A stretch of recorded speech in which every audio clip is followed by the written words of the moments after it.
So many people are currently learning to grow their own food, raise their own meat, and really just get back to the basics.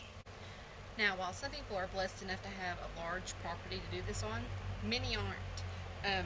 We are currently building our homestead, and we have several acres where we'll be able to do quite a bit. But right now, and for the last several years, we have been growing on around 600 square foot of yard space, so less than that for our actual garden space. Today I am going to start cleaning up what is left over from the summer and get ready for the winter.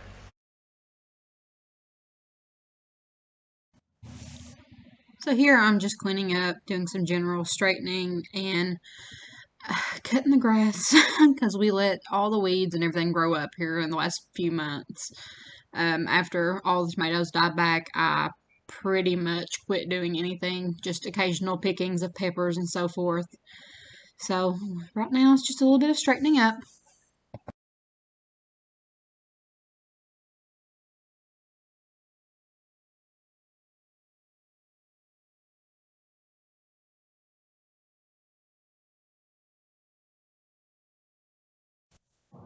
Right here, you saw me move this kiddie pool out of the way. Now, this past summer, it literally just held water and grew a bunch of gunk. But now, come spring, we're going to put some holes in the bottom of that, and it will act as a raised bed for some leafy greens, probably some spinach, kale, stuff like that. And it will work just as good, if not better, than a pot. And behind me, you see there are still some plants in the ground. That's a lot of basil and some flowers. Other than that, it's just more general cleaning up.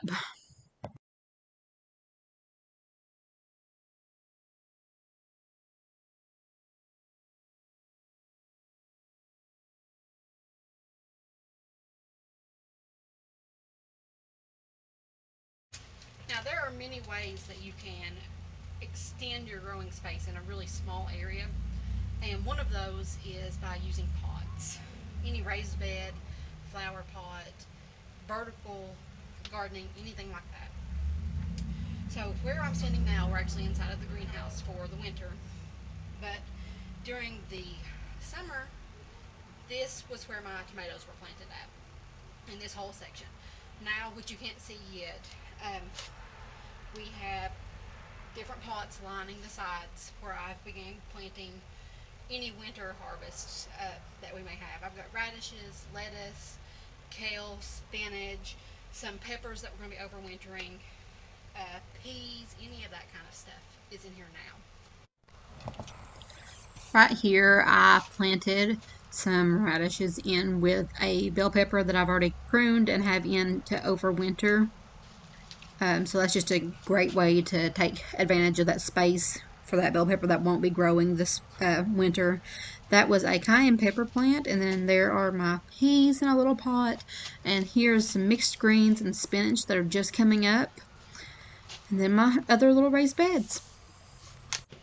So this time of year, there's not really a whole lot that I can show you for planting in raised beds, gardens, and so forth because of the weather. We're going into the winter.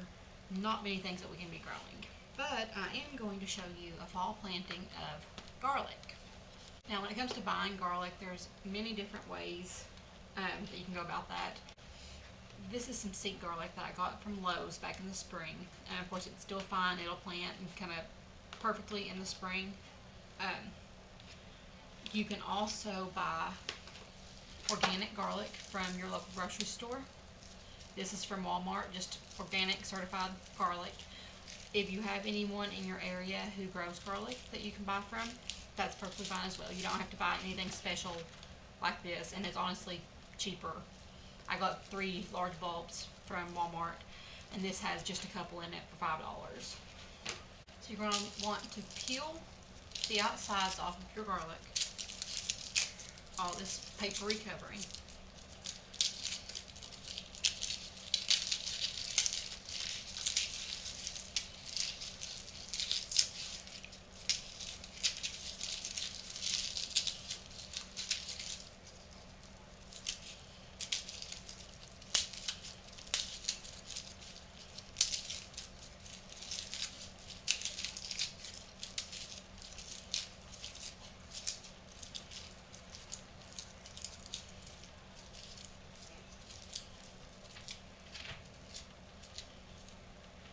once you get so far, you're going to start to see something like this. You'll see all the little bulbs inside of here.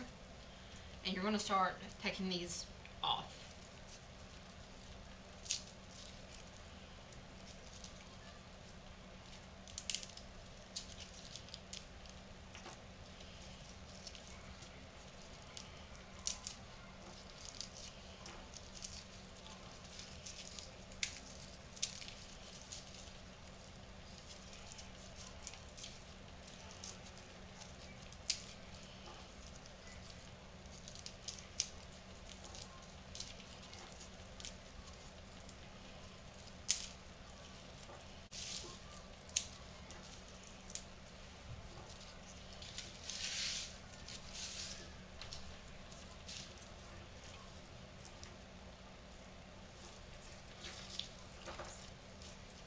So from that one bulb of garlic, I have 13 cloves here.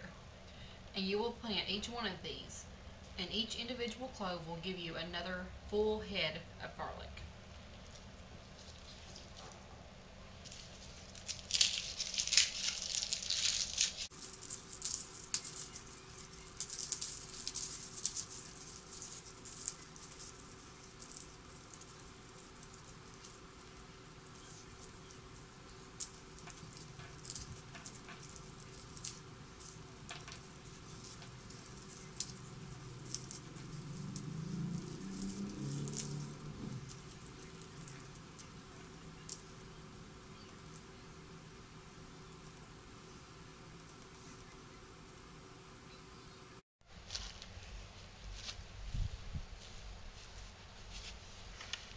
So when planting garlic, you want to do so before your ground freezes in the fall. Depending on what zone you're in, this could be a really large range of dates, anywhere from August through December. And where you live, you may not even have an average frost date. So here in zone 6, our average first frost is around October the 15th. Today is October 16th, and we are still seeing temperatures up into the 80s. The lowest we've gotten down to in the night has been around 45 so far. It's been a very oddly warm fall. So I am going to start my garlic today, and the harvest will take place sometime next summer. You just want to be sure to get it in the ground before it freezes so that the garlic has time to get established. And then in the spring, when temperatures start to warm back up, it will have a head start on growing. Now, as far as planting, you want to make sure that your cloves are at least 2 inches apart, and you're going to want to plant them at least 2 inches deep as well. Now, I've already got mine laid out here, as you can see, and once I get these planted, what I'll do is put a light layer of straw or whatever mulch you may have over top of it, and maybe 2 or 3 inches. And then after our first frost, I will go in and add another thicker layer on top.